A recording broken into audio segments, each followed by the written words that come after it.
Hi everyone, this is an update.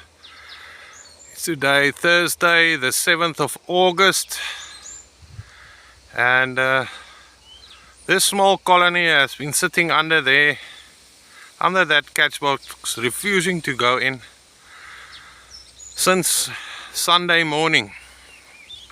We had very cold nights, rain, heavy winds, and they are adamant they want to stay here.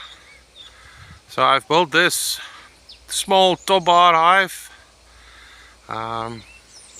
attached small honeycomb on the first frame just by the entrance, and drip some wax propolis mixture, as they call it, slum gum, inside. So let's see, when the sun comes up tomorrow morning, when it's a bit warmer, let's hope they go in. Otherwise I have to transfer them in. So keep your thumbs up and I will keep you updated, and thank you for watching this. Like and subscribe and have a laugh at some mistakes I make, and if you have some comments, anything is welcome.